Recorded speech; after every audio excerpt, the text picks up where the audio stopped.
Bienvenidos a su canal de la Iglesia Bíblica Bautista, Razón para Vivir, con el pastor Jared Suárez. Vamos a orar. Bendito Padre Celestial, gracias te damos por tu palabra, porque a través de ella podemos conocerte, podemos saber lo que quieres de nuestra vida. Y te rogamos, Padre, que nos guíes a través de ella para que podamos tomar decisiones para la gloria de tu bendito y santo nombre y para el extendimiento de tu reino. Señor, guíanos a través de tu palabra, háblanos. Te lo pedimos en el nombre de Cristo Jesús. Amén. Amén. Podemos tomar nuestro lugar.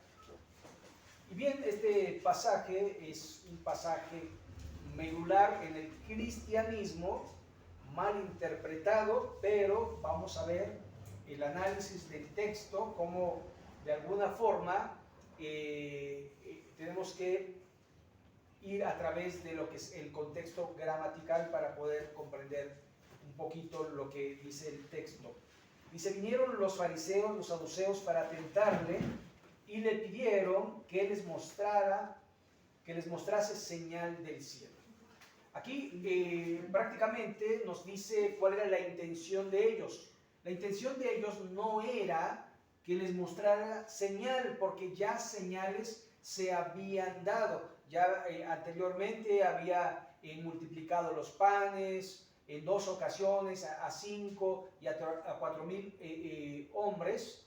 Y también había sanado a muchísimas personas, y de repente llegan estos a pedirles señal. Es obvio, era evidente que Jesús era un hombre singular que mostraba su poder, su carácter a través de las cosas que hacían. Así que lo que ellos estaban haciendo era tentarle. Mas él respondiendo les dijo: cuando anochece decís, buen tiempo, porque el cielo tiene arreboles, y por la mañana, hoy habrá tempestad, porque tiene arreboles el cielo nublado.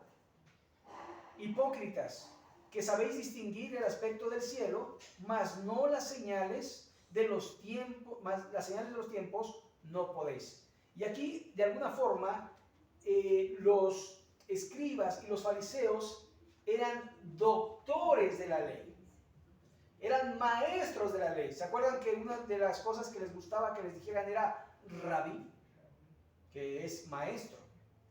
Y no sabían y no entendían, porque en su concepción el Mesías era no un Mesías sufriente, sino un Mesías reinante, triunfante, todopoderoso, que sí lo es, pero hasta el cumplimiento de los tiempos. Es decir, primero vendría como cordero, después vendría como león. Primero sufriría y después causaría sufrimiento a sus enemigos. Pero ellos no lo pudieron distinguir porque ya estaban preconcebidos. Cuando ya tenemos un pensamiento, es difícil que nosotros salgamos de este tipo de pensamiento y creemos que tenemos la razón y nos mantenemos en ello porque creemos que estamos en lo correcto, aunque no lo estemos o aunque parcialmente lo estemos. Verso 4: la generación mala y adúltera demanda señal. Fíjese las palabras que el Señor Jesucristo les está diciendo a los maestros de la ley.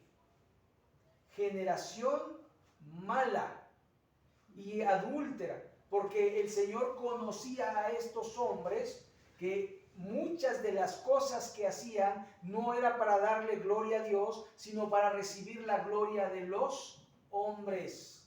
Ellos amaban las salutaciones, ellos amaban que los invitaran a comer, que les dieran regalos y que los vieran como los grandes hombres de Dios, pero en realidad no llevaban a los hombres a Dios, sino que tomaban la gloria de Dios para sí mismos. Por eso son malos. Y adúltera, porque finalmente habían pervertido el mandamiento de Dios. ¿Se acuerdan que el Señor Jesucristo había dicho que ellos habían hecho de las tradiciones mandamientos? que Dios no había mandado.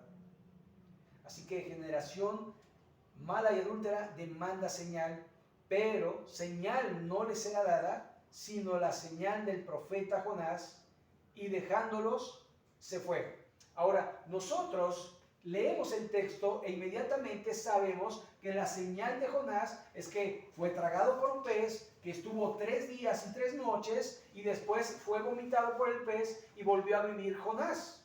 ¿Sí? Nosotros sabemos eso. Pero ellos, ¿cuál señal de Jonás? Y ellos seguramente se fueron a escudriñar qué señal había dejado Jonás para distinguir al Mesías. Obviamente no había ninguna señal, pero él se estaba refiriendo a su muerte, a sus 3 días en la sepultura y el primer día de la semana resucitar. Esa era la señal. La señal en sí era su muerte y su resurrección. Y dejándolos, se fue. Seguramente los ha de haber dejado pensando. También los ha de haber dejado enojados, porque les dijo malos y adúlteros. Verso 5. Llegando sus discípulos al otro lado, se habían olvidado de traer pan. Es decir, aquí pasa una circunstancia totalmente humana, porque aquí no se le ha olvidado algo. Pero a veces esas pequeñas circunstancias traen grandes pleitos, ¿no? ¿Por qué no trajiste el pan? Ya te había dicho que aquí, que allá. Es pan solamente, pero hacemos una bola de fuego, ¿verdad? Y hacemos un problema. Ellos estaban preocupados por eso realmente, porque decían, se va a enojar. Y Jesús los ve y no les dijo trajeron el pan, sino les dijo Jesús, mirad, guardaos de la levadura de los fariseos y de los saduceos. Ellos pensaban dentro de sí, diciendo, esto dice porque no trajimos pan. Y a veces esto tiene que quedar de alguna forma en nuestro corazón. No pensemos que la persona dice algo cuando ha dicho otra cosa. No lo malinterpretemos. Las palabras dicen lo que dicen. No debemos de hablar en clave, sino que nuestro sí sea sí, nuestro no sea no. Y Jesús lo estaba haciendo, pero ellos, como se habían olvidado de traer el pan, pensaban que Jesús les decía eso. Y entendiendo Jesús les dijo, ¿por qué pensáis dentro de vosotros, hombres de poca fe, que no tenéis pan? ¿No entendéis aún ni os acordáis de los 5 panes entre 5,000 hombres y cuántas cestas recogisteis? Ni de los 7 panes entre 4,000 y cuántas cestas recogisteis? ¿Cómo es que no entendéis que no fue por el pan que os dije que os guardaseis de la levadura de los fariseos y de los saduceos? ¿Sabe? Ahí es donde el Señor nos muestra que debemos confiar en Él, que si se nos olvidó el pan, el Señor proveerá. Se nos olvida continuamente la historia de Abraham y de Isaac. ¿Se acuerdan? Isaac preguntando, traemos el fuego, traemos la leña, pero ¿dónde está el sacrificio? ¿Qué dijo Abraham? Jehová jiré, Jehová proveerá. Él es el que provee. Todo lo que tenemos en esta vida es porque Él lo ha provisto. Desgraciadamente nos damos el crédito a nosotros, a nuestro trabajo, a nuestra sabiduría, a nuestra inteligencia, a nuestra capacidad. Pero en realidad Dios te dio la vida, la salud, la capacidad, la inteligencia y te guió a donde estás. Él fue el que proveyó todo a todos. ¿Sabe? Allá en el Nuevo Testamento dice, porque de lo recibido de tu mano te damos. ¿Se acuerdan cuando iban a diezmar? Es decir, todo lo hemos recibido de la mano de Dios. Las cosechas de todo, lo que hemos trabajado y hemos labrado y hemos cosechado, ha sido dado por Dios. Todo viene de parte de nuestro Dios. Por eso no debemos de olvidar que Él siempre provee. Por eso les dice hombres de poca fe. Verso 12. Entonces entendieron que no les había dicho que guardasen de la levadura del pan, sino de la doctrina de los fariseos y de los saduceos. Entonces, la doctrina, recuerde que la palabra doctrina en sí, su significado es lo que se ha dicho. Y lo que se ha dicho es, hablando de la sana doctrina, es lo que está en la palabra de Dios. Porque hay muchas personas que tienen revelaciones privadas, personales. Cuando el apóstol Pedro dice que no hay ninguna revelación privada, sino que toda la profecía es para todos. Así que de alguna forma tenemos que pensar que la doctrina de los hombres es la doctrina que tenemos que rechazar. La única doctrina que debemos de aceptar es la doctrina de la bendita palabra de Dios. Esa es la doctrina en la cual debemos confiar, lo que Dios ha dicho en su palabra. Por eso el Señor Jesucristo dijo que no le añadáis ni le quitéis, porque maldito el que le quite una jota o una tilde a este libro de la ley. Así que debemos de permanecer en esto. De hecho, esta es la doctrina de los apóstoles, la palabra de Dios, porque los apóstoles fueron en su mayoría los que escribieron, aunque está Juan Marcos, que no era apóstol, también está Lucas, que no era apóstol, que escribe el Evangelio según San Lucas y el libro de los Hechos, pero después casi todos eran apóstoles. Así que de alguna forma uno tiene que confiar en la palabra que se ha dado, que es la sana doctrina, y permanecer en ella. Verso 13. Viniendo Jesús a la región de Cesarea de Filipo, preguntó a sus discípulos diciendo: ¿quién dicen los hombres que es el Hijo del Hombre? Y Cesarea de Filipo es un poco lejano a Israel, unos 40 kilómetros hacia el noroeste, y allí estaba el Señor, yo creo, un tiempo descansando, ¿verdad? Porque tenía una vida muy ajetreada. Él constantemente llegaba a un lugar, la gente se agolpaba, traía a sus enfermos, traía a los endemoniados, y ahí estaba el Señor Jesucristo teniendo esa actividad constante, sanando, hablando, instruyendo siempre, y es algo cansado. Ahora imagínense todo el día estar haciendo eso y no descansar completamente. Entonces se toma como un tiempo de receso y se va con sus discípulos allí a la región de Cesarea de Filipo. ¿Quién dicen los hombres que es el Hijo del Hombre?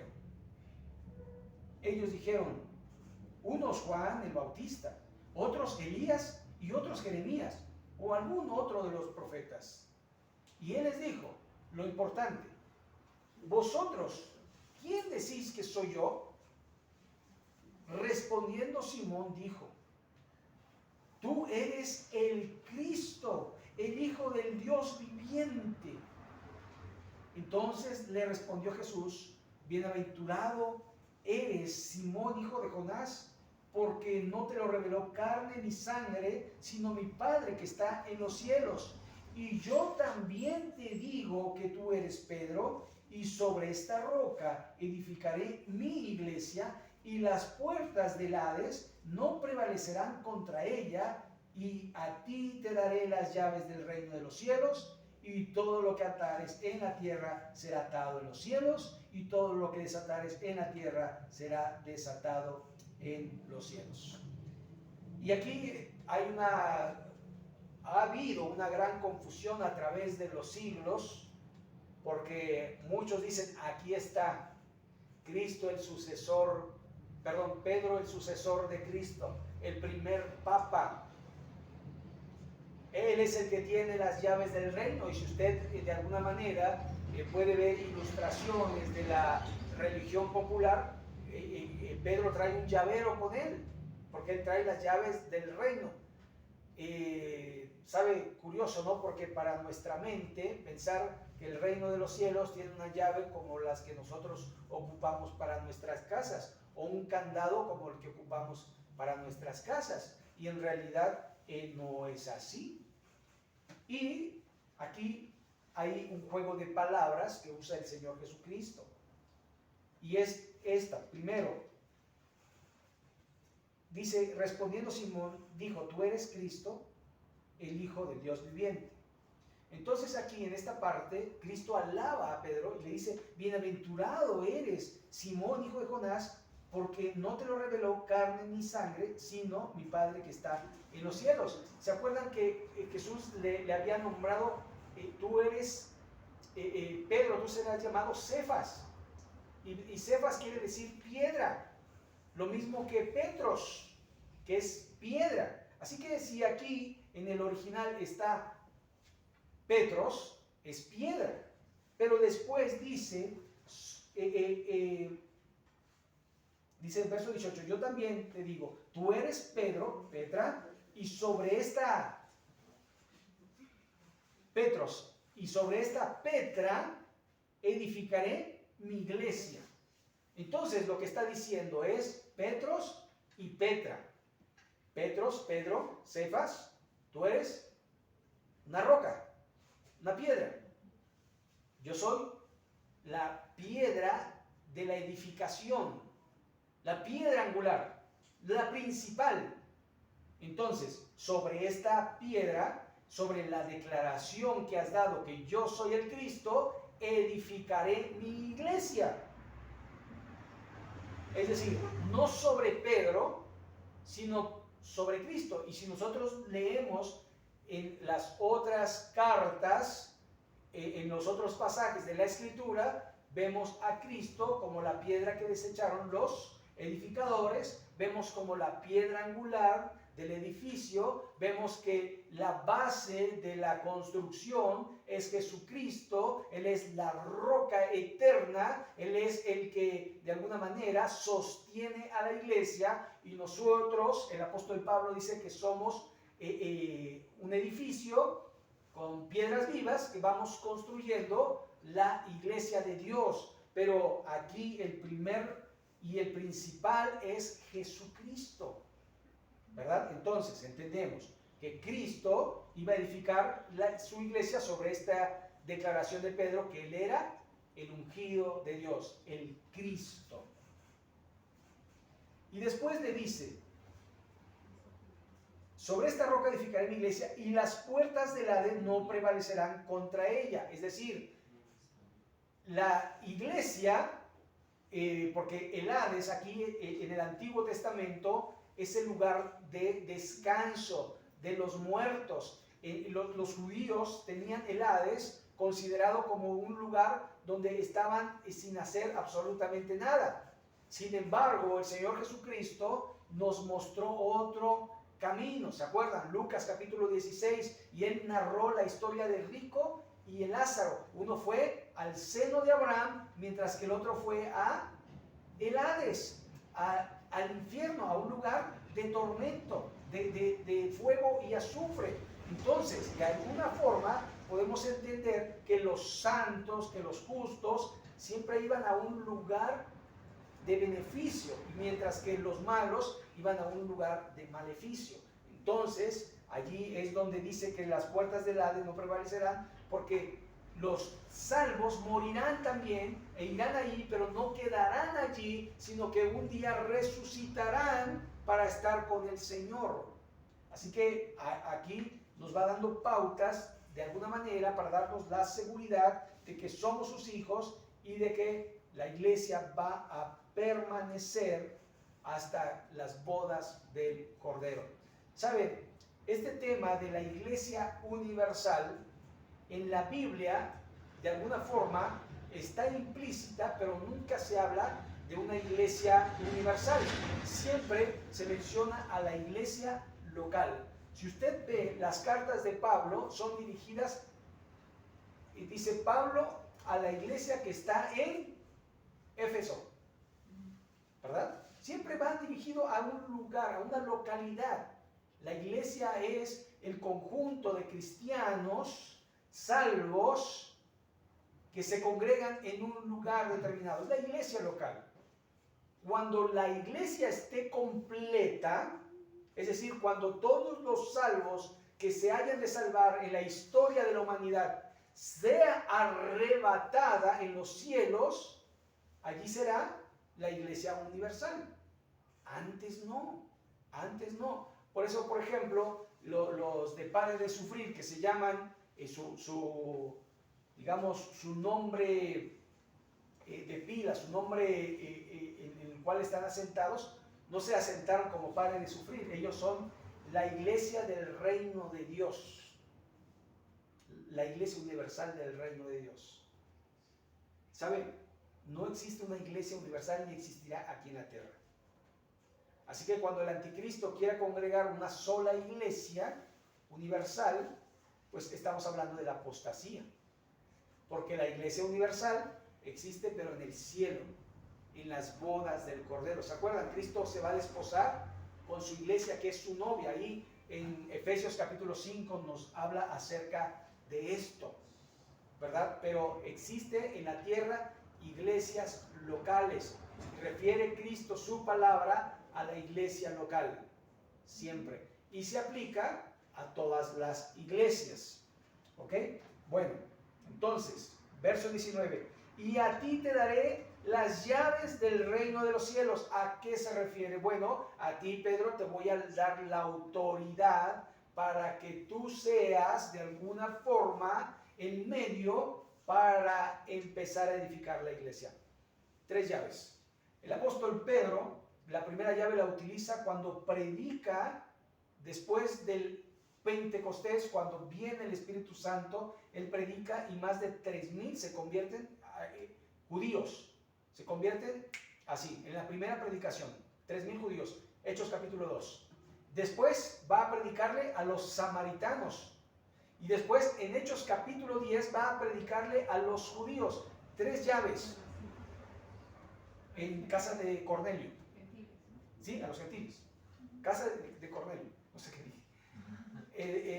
Entonces, de alguna forma, allí vamos a ver cómo el apóstol Pedro es el que va a tener ese privilegio de abrir las llaves del reino para que gente se convierta.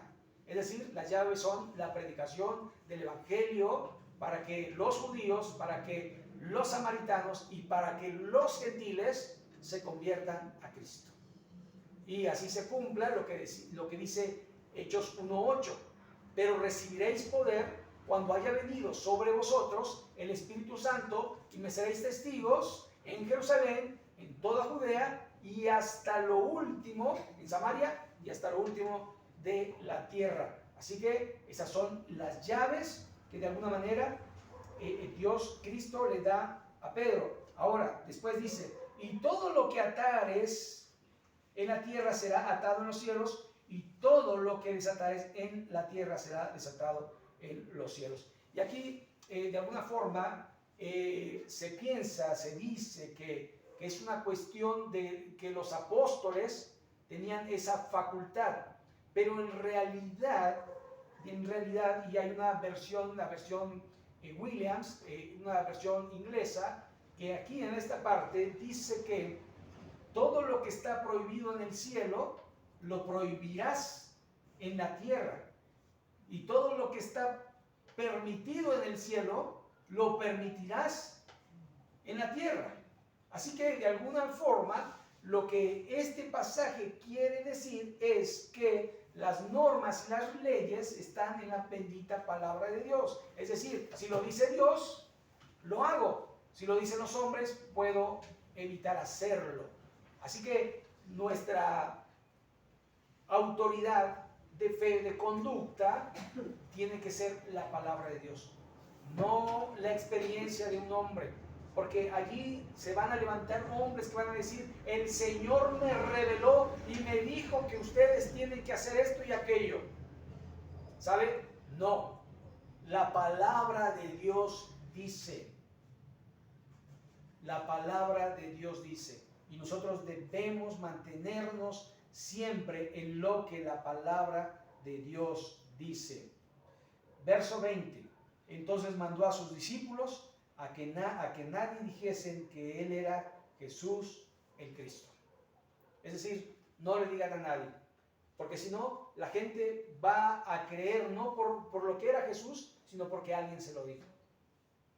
Verso 21. Desde entonces comenzó Jesús a declarar a sus discípulos que era necesario ir a Jerusalén y padecer mucho de los ancianos y de los principales sacerdotes y de los escribas y ser muerto y resucitar al tercer día. ¿Saben? Muchas veces solo nos quedamos con la parte mala de esto. Si Él nos dice, voy a ir a morir a Jerusalén, no vayas, no hagas esto, no hagas lo otro, no, por favor. Nos quedamos en esa parte, pero ha dicho, y resucitar al tercer día. Hasta dijo, tercer día. Lo iban a matar un viernes y el tercer día era el domingo. Así que ellos no creyeron en las palabras de Jesús.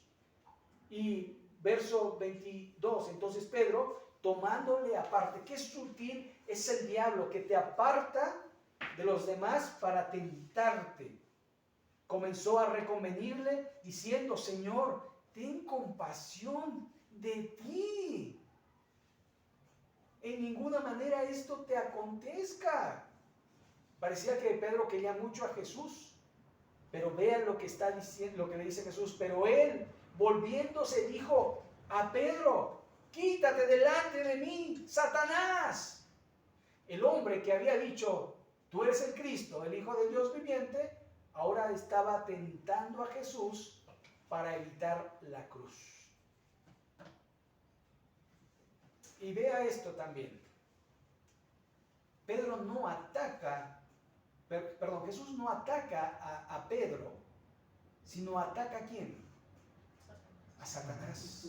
Porque detrás de las personas que nos hacen daño está Satanás obrando.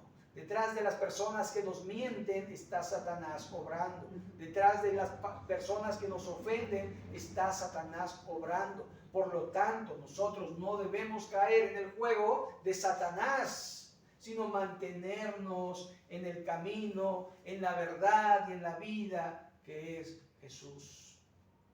Detrás de las personas va a estar Satanás tratando de desviarnos del camino, tratando de desviarnos de la verdad, tratando de desviarnos de la vida. Pero Jesús permanece para siempre y debemos confiar en Él.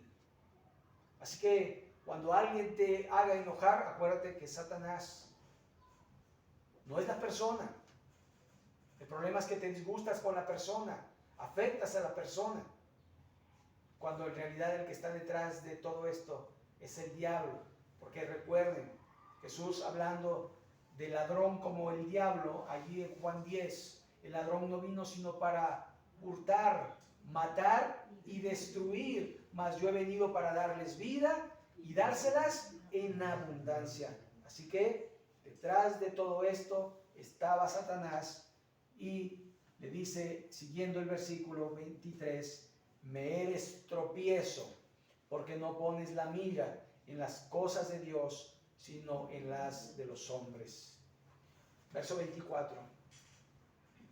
Entonces Jesús dijo a sus discípulos, si alguno quiere venir en pos de mí, niéguese a sí mismo,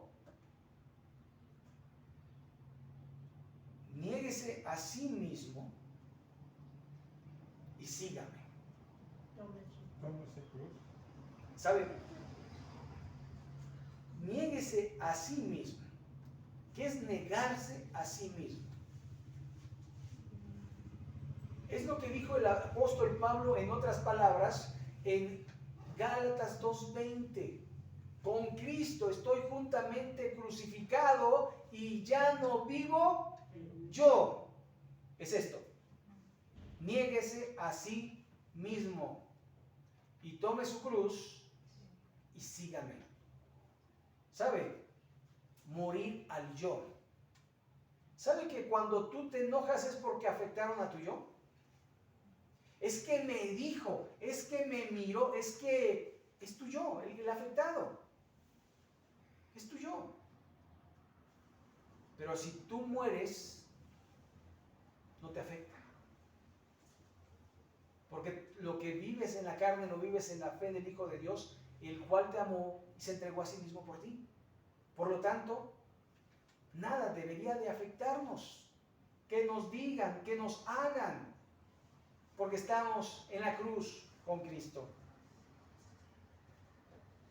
Porque todo el que quiera salvar su vida, la perderá, y todo el que pierda su vida por causa de mí, la hallará. ¿Sabe? De alguna forma lo que está diciendo es que en ciertos momentos determinados vamos a ser tentados para negar a Jesús. Porque no queremos perder la vida. Sobre todo esto se va a cumplir en el tiempo del anticristo, donde se les va a pedir a las personas que nieguen a Jesús, que nieguen su fe. Si no, no van a poder comprar, si no, no van a poder vender. Y entonces irán a la muerte. El que quiera salvar su vida la perderá. Mas el que pierda su vida por causa de mí, la hallará. Así que es mejor perder la vida y estar en el cielo que salvar la vida y condenarse en el infierno. Verso 26, porque ¿qué aprovechará al hombre si ganare todo el mundo y perdiere su alma? ¿O qué recompensa dará el hombre por su alma? Porque el Hijo del Hombre vendrá en la gloria de su Padre con sus ángeles, y entonces pagará a cada uno conforme a sus obras. Esto también se repite en Apocalipsis 22:12, cuando dice: he aquí vengo pronto y mi galardón conmigo, para recompensar a cada uno según sea su obra. De alguna forma, nosotros tenemos que esperar en el Señor y saber que Él tiene un plan perfecto en nuestra vida. Vivimos en un periodo de gracia. Vivimos en un periodo donde de alguna forma no hay persecución, pero hay lugares donde sí hay persecución. Hay lugares donde no se puede predicar el Evangelio. Hay lugares donde se prohíbe predicar el Evangelio. Sin embargo, nosotros tenemos libertad para poder hacerlo. Y debemos de aprovechar esa libertad para poder seguir hablando de Cristo a las personas. La gente está necesitada de Cristo. ¿Saben?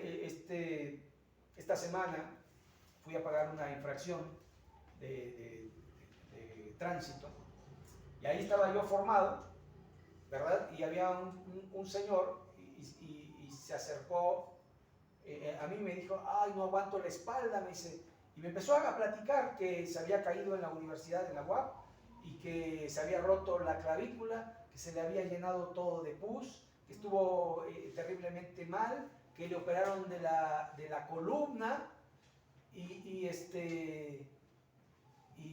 que le costaba mucho tiempo estar parado ahí en ese lugar. Y entonces yo lo que dije: bueno, seguramente mientras usted estaba convaleciente le pidió ayuda a Dios. Usted se acercó a Dios en ese momento, ¿cierto o no? Me dijo: sí.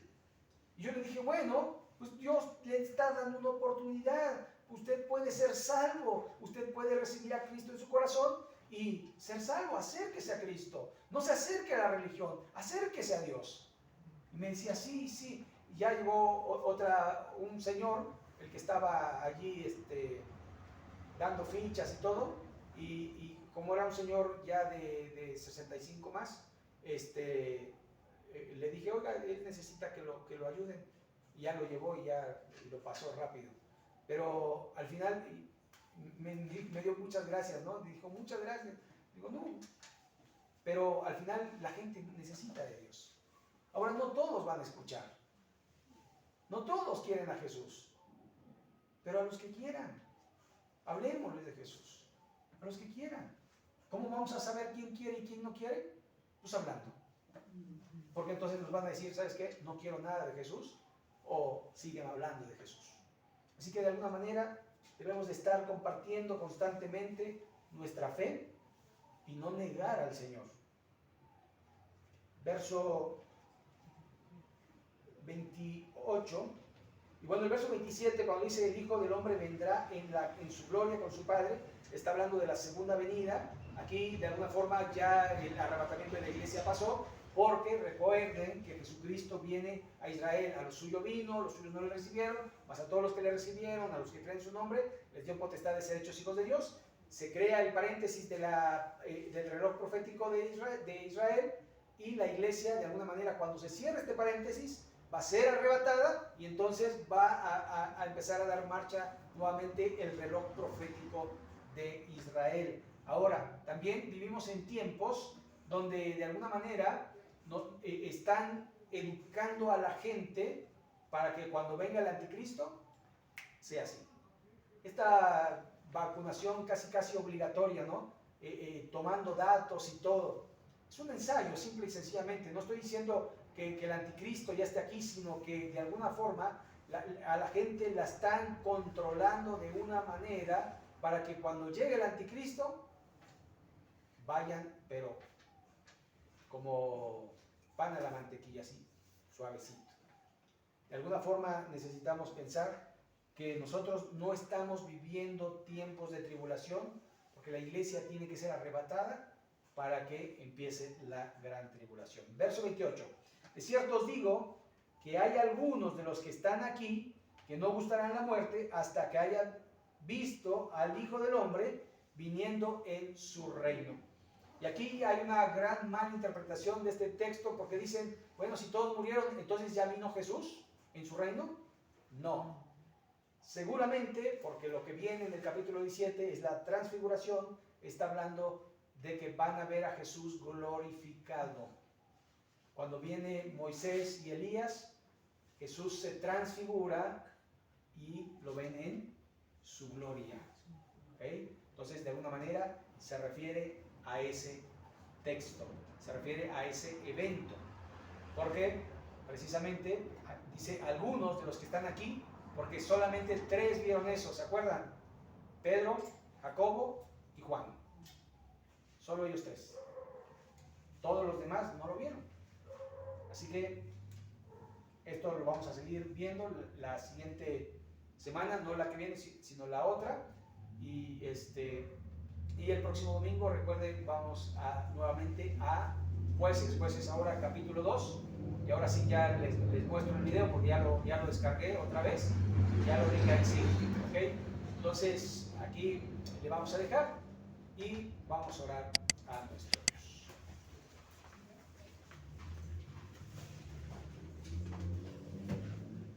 Bendito Padre Celestial, gracias te damos por tu palabra, gracias porque nos ayudas a confiar en ti, nos ayudas a saber que tú proveerás, que tú estás con nosotros, que tú, Señor, eres más fuerte y más poderoso que cualquier circunstancia. Ayúdanos, Señor, a proclamar que tú eres el Cristo, el Hijo del Dios viviente. Ayúdanos, Señor, a dar testimonio de que eres un Dios transformador. Ayúdanos a entender a las personas que quieren sacarnos de nuestro lugar, y ayúdanos a permanecer en ti, Señor. No nos permitas caer en tentación. Aleja al enemigo de nuestra vida, y recordemos que Satanás quiere desviarnos del camino que eres tú. Señor, gracias por tu palabra, porque un día también tu palabra dice que vendrás por tu iglesia, y estamos esperando, Señor, que tú nos redimas completamente, que nos lleves al trono, que nos lleves al cielo, allí donde te adoraremos por la eternidad. Gracias, Señor, por este día, gracias por tu palabra. Nos ponemos en tus manos y rogamos que esta semana sea una semana de bendición, una semana donde nos uses para tu gloria. Cuídanos, protégenos, ayúdanos, Señor, y en el nombre de Jesucristo. Amén.